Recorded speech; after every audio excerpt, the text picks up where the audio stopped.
हमारे साथ हमारे अगले मेहमान मौजूद हैं, मोहम्मद ज़ुबैर साहब, सीनियर सियासतदान हैं। बहुत बहुत शुक्रिया ज़ुबैर साहब अपना कीमती वक्त देने का। ज़ुबैर साहब, मैं इससे पहले के कहते हैं कि सियासी सूरत हाल पर बात करूँ, कुछ बात हो जाए पाकिस्तान और अफगानिस्तान की। इस तनाज़े को किस तरह से आप देख रहे हैं और आपको लग रहा है कोई ब्रेक थ्रू, क्योंकि सीज़ फायर हुआ है, कोई ब्रेक थ्रू करीब है? जी, मेरे ने ख्याल है कि ब्रेक थ्रू इतना करीब है। जाहिर है जब जंग शुरू होती है, जो कि जी, जंग शुरू हुई पिछली जुमेरात की रात से, अगर मुझे जहाँ तक याद है, जाहिर सी बात है उसमें इसका मतलब यह है कि उस हद तक बात पहुंच गई थी कि बातचीत मुमकिन नहीं थी। और उसकी वजह से जाहिर सी बात है पाकिस्तान ने 2-3 दफा वार्न किया, 2-3 दफा क्या, काफी दफा पाकिस्तान का कंसर्न था कि जी जो भी टीटीपी है वो फैसिलिटेट हो रही है अफगान तालिबान की तरफ से, अफगान हुकूमत की तरफ से, और अगर वो उनको ठीक नहीं करेंगे तो हमारे पास राइट होगा। सो जाहिर है जो मुश्किलात हैं, दोनों के जो डिफरेंसेस हैं, अफगान हुकूमत कहती है कि जी हम नहीं कर रहे, हम कोई सेफ हेवन नहीं करते, और आमिर ये बिल्कुल वैसी सूरत हाल है जैसी मुशर्रफ साहब के जमाने में अमेरिका पाकिस्तान को कहता था कि जी आप ये जो तालिबान है, अफगान तालिबान जो यहाँ थे पाकिस्तान में, इनको आप कंट्रोल नहीं करते हैं, इनको आपने सेफ हेवन दिए हुए, ये बॉर्डर क्रॉस करके जाते हैं और अमेरिकन पर टेररिस्ट एक्टिविटीज करते हैं, और आपने अगर नहीं किया तो बूट्स ऑन द ग्राउंड, वो बड़ा एक मशहूर हुआ था उनका फिक्रा कि फिर हम खुद आके करेंगे। तो पाकिस्तान ने कहा नहीं नहीं हम करेंगे, बट पाकिस्तान का रिस्पॉन्स ये था कि हम कैसे कर सकते हैं भाई, इतनी बड़ी बॉर्डर है और ये सारी चीजें। तो वो अगर पाकिस्तान न्यूक्लियर पावर और सब कुछ उनका वो रीजन हो सकता था, क्योंकि अफगान तालिबान के साथ तो हमारे बड़े जबरदस्त ताल्लुकात है ना, हमने तो उनको देखे हैं। यही एक सवाल जो मैं कई लोगों से कर चुका हूँ गुज़श्ता 4-5 प्रोग्राम्स में, कि जो इत्तेहादी थे वो एकदम मुखालिफ कैसे बन गए। अब इस पर सवाल ये आता है कि क्या अफगान तालिबान को मिसरीड किया गया, उनको समझने में गलती की, या फिर उनको मिसहैंडल किया गया है?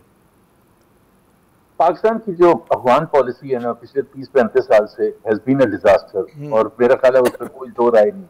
हमें रीड करने में, हमारी असेसमेंट में देखे ना, ये तो अब लेटेस्ट है ना, 2021 में वो टॉक्स हो रही थी कतर में, जिसमें अमेरिका भी इन्वॉल्व था, Pakistan as a guarantor involve था कि जी Taliban will take over Afghanistan, और हम गारंटी देते। हम उसको देख रहे थे इस नजर से जिस तरह से हम फॉरेन पॉलिसी में देखते हैं कि इंडिया के पर्सपेक्टिव से कि अशरफ गनी जो है वो हमारा दुश्मन है, वो प्रो इंडिया है, इसको तो जाना जरूरी है। हमने बाकी कुछ नहीं देखा। सो वी फैसिलिटेटेड, हमारा तो अमेरिका के साथ बिल्कुल क्लियर अंडरस्टैंडिंग के तहत टेक ओवर हुआ, बल्कि अमेरिकन नाराज थे कि जी हमने वो उस तरह से फेज आउट नहीं किया जिस तरह से हमने किया था। फिर general Faiz Amin representing the government of Pakistan, भी then establishment went to Kabul, और सबने वो तस्वीरें देखी, ख्वाजा आसिफ के ट्वीट्स देख लें, Imran Khan as prime minister के ट्वीट्स देख लें। So the entire political leadership, the entire military leadership, अब क्या कहना चाहिए, fail to make an assessment. क्योंकि अगर वो दोस्त थे तो फिर पिछले 30 साल में हमें समझाया जाए कि क्या हुआ है कि वो इतने ज्यादा वो खराब हो गया कि वो दुश्मन बन गए हमारे।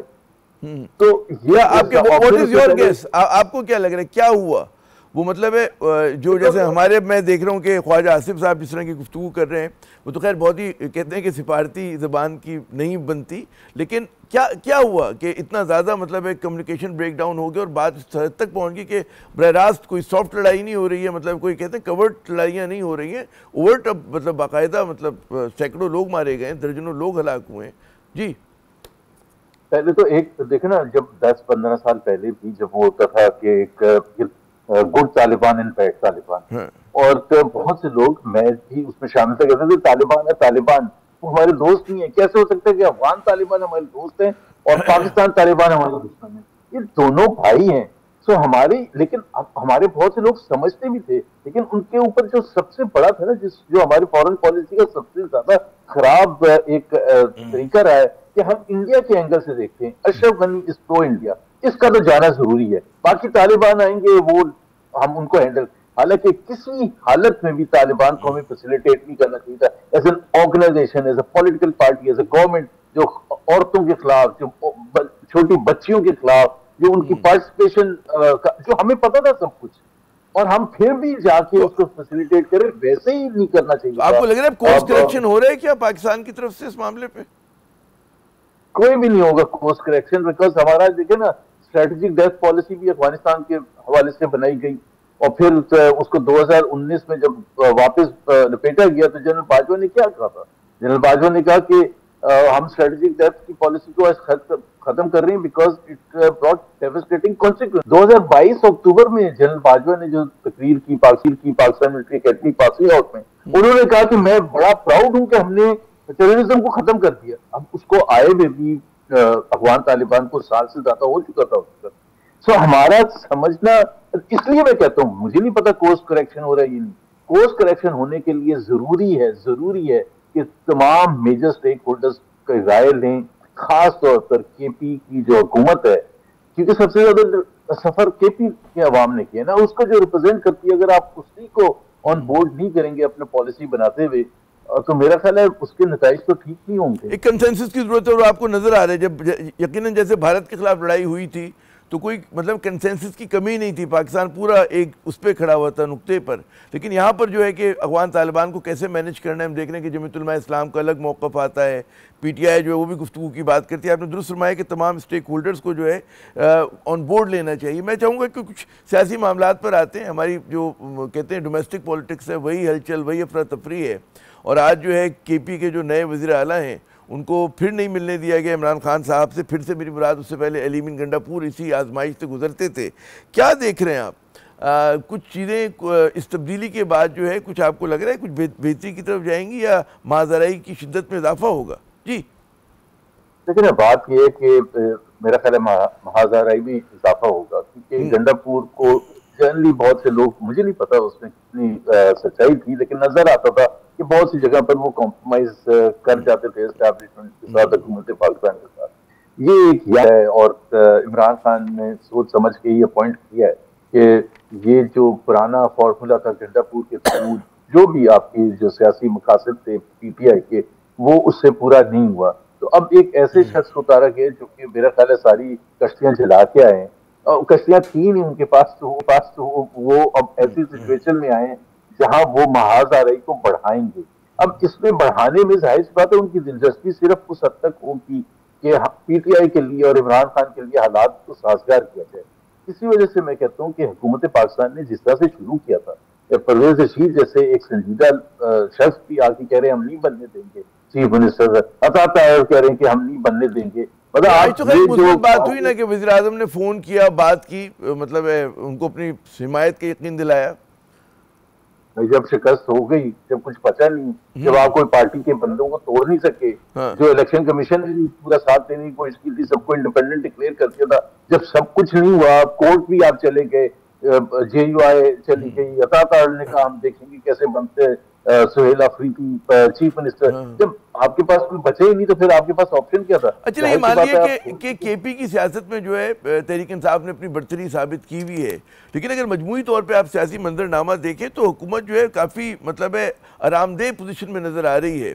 बैनुल-अक़वामी महाज पे बहुत ज़्यादा उनको कामयाबियाँ मिली हैं। उनका दावा है कि जी मईशत भी हम लोग ठीक कर रहे हैं, और जो अपोजिशन है वो कोई उन पर दबाव नहीं डाल पा रही है। ये हकीकत है ना कि ठीक है आप लोग टीवी पर आते हैं, प्रोग्राम करते हैं, गुफ्तगू होती है, लेकिन हुकूमत अंडर प्रेशर किसी तौर पे भी नहीं है। जी ठीक है, अंडर प्रेशर इसलिए नहीं क्योंकि उनको अवाम की फिक्र, उनको अपनी फिक्र है। हाँ। बिल्कुल अच्छी चीज होती है कि आपकी फॉरेन पॉलिसी में फतूहात हों, सबसे बड़ी सुपर पावर जो है अमेरिका की खुशनुदी हासिल की जाए, इसमें कोई खराबी नहीं है, लेकिन if it does not translate into the good for the people of Pakistan. अब आप आज ही एक रिपोर्ट आई है, मैं कि आम शख्स कहानी है, फोर्थ वर्स्ट पासपोर्ट है पाकिस्तान, उसको सफर कौन करता है? आम पाकिस्तान। ये कह रहे हैं कि सारी रिस्पेक्ट बढ़ गई हमारी पिछले पता नहीं कितने महीनों से, 1 साल से 3-3.5 साल तो इनको आए हुए होंगे।